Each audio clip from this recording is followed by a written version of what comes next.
Complete Works of Swami Vivekananda, Volume 1, Lectures and Discourses, The Vedanta Philosophy. The Vedanta philosophy, as it is generally called at the present day, really comprises all the various sects that now exist in India. Thus, there have been various interpretations, and to my mind, they have been progressive, beginning with the dualistic or Dvaita and ending with the non-dualistic or Advaita. The word Vedanta literally means the end of the Vedas. The Vedas being the scriptures of the Hindus. Sometimes in the West, by the Vedas are meant only the hymns and rituals of the Vedas. But at the present time, these parts have almost gone out of use. And usually by the word Vedas in India, the Vedanta is meant. All our commentators, when they want to quote a passage from the scriptures, as a rule quote from the Vedanta, which has another technical name with the commentators, the Shrutis. The term Shruti meaning that which is heard, though including the whole of the Vedic literature, is chiefly applied by the commentators to the Upanishads. Now, all the books known by the name of the Vedanta were not entirely written after the ritualistic portions of the Vedas. For instance, one of them, the Ishâ Upanishad, forms the fortieth chapter of the Yajur-Veda, that being one of the oldest parts of the Vedas. There are other Upanishads with forms, portions of the Brahmanas or ritualistic writings, and the rest of the Upanishads are independent, not comprised in any of the Brahmanas or other parts of the Vedas. But there is no reason to suppose that they were entirely independent of other parts. For, as we well know, many of these have been lost entirely and many of the Brahmanas have become extinct. So, it is quite possible that the independent Upanishads belonged to some Brahmanas, which in course of time fell into disuse, while the Upanishads remained. These Upanishads are also called forest books or Aranyakas.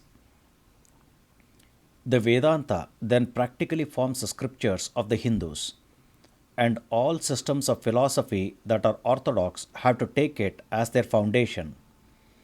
Even the Buddhists and Jains, when it suits their purpose, will quote a passage from the Vedanta as authority. All schools of philosophy in India, although they claim to have been based upon the Vedas, took different names for their systems.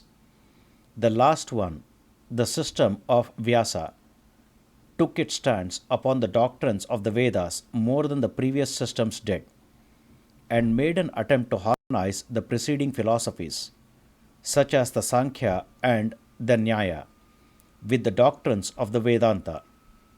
So it is especially called the Vedanta philosophy, and the sutras or aphorisms of Vyasas are in modern India the basis of the Vedanta philosophy. Again, these sutras of Vyasa have been variously explained by different commentators. In general, there are three sorts of commentators in India now. From their interpretations have arisen three systems of philosophy and sects. One is the dualistic or Dvaita.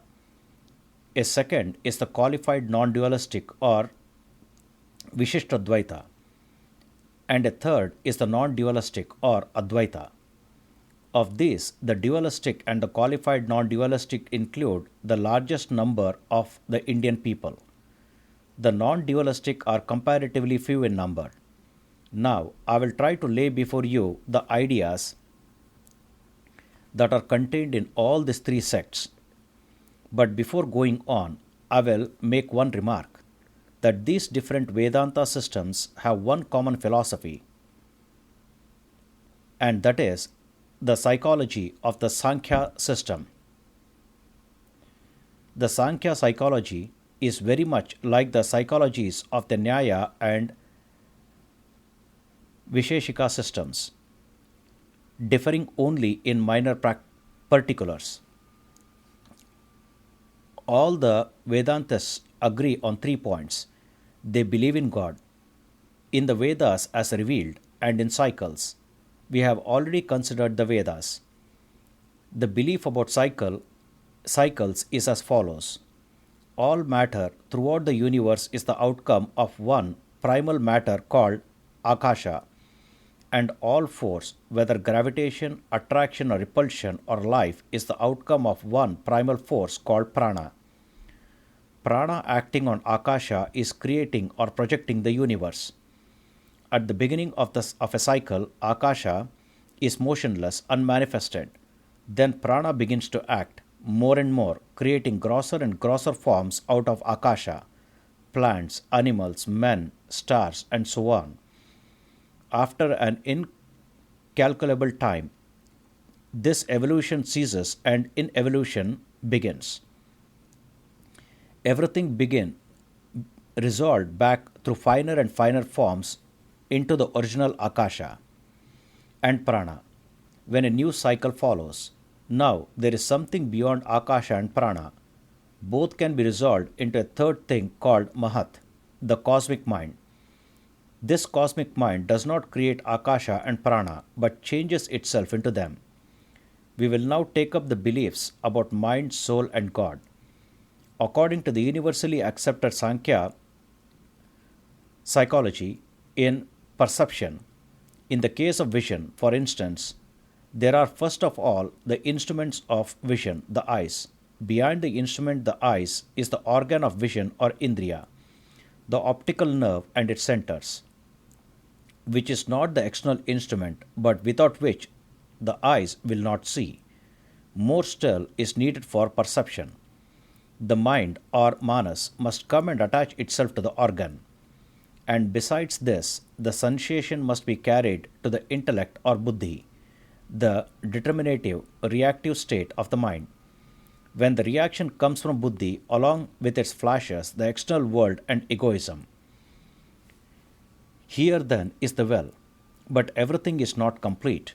Just as every picture, being composed of successive impulses of light, must be united on something stationary to form a whole, so all the ideas in the mind must be gathered and projected on something that is stationary, related to the body and mind, that is, on what is called the soul or Purusha or Atman. According to the Sankhya philosophy, the reactive state of the mind called buddhi or intellect is the outcome, the change or a certain manifestation of the Mahat or cosmic mind. The Mahat becomes changed into vibrating thought, and that becomes in one part changed into the organs, and in the other part into the finer particles of matter. Out of the combination of all this, the whole of this universe is produced. Behind even Mahat, the Sankhya conceives of certain state which is called Avyakta or unmanifested, where even the manifestation of mind is not present, but only the causes exist. It is also called Prakriti. Beyond this Prakriti and externally separate from it is the Purusha, the soul of the Sankhya, which is without attributes and omnipresent. The Purusha is not the doer but the witness. The illustration of the crystal used to explain the Purusha. The latter is said to be like a crystal without any color, before which different colors are placed, and then it seems to be colored by the colors before it, but in reality it is not.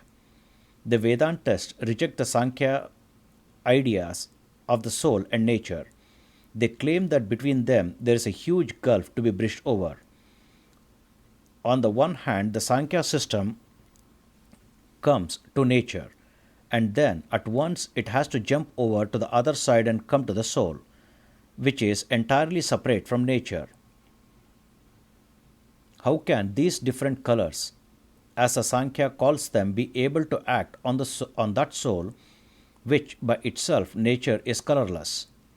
So the Vedantists from the very first affirm that this soul and this nature are one.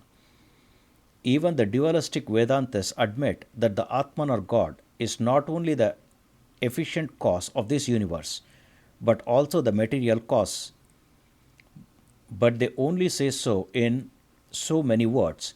They do not really mean it, for they try to escape from their conclusions in this way. They say there are three existences in this universe: God, soul, and nature. Nature and soul are, as it were, the body of God. And in this sense, it may be said that God and the whole universe are one. But this nature and all these various souls remain different from each other through all eternity. Only at the beginning of a cycle do they become manifest, and when the cycle ends, they become fine and remain in a fine state. The Advaita Vedantist, the non dualists, reject this theory of the soul, and having nearly the whole range of the Upanishads in their favor, build their philosophy entirely upon them. All the books contained in me, Upanishads, have one subject, one task before them: to prove the following theme. Just as by the knowledge of one lump of clay we have the knowledge of all the clay in the universe, so what is that knowing which we know everything in the universe?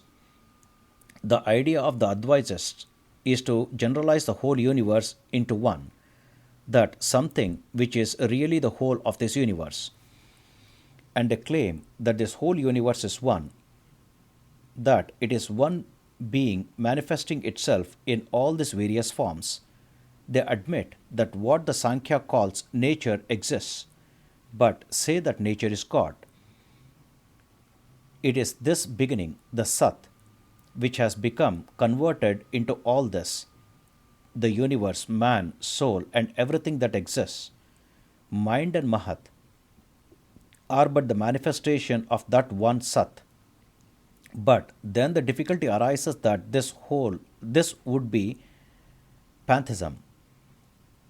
How came that Sat, which is unchangeable, as they admit, for that which is absolute is unchangeable, to be changed into that which is changeable and perishable?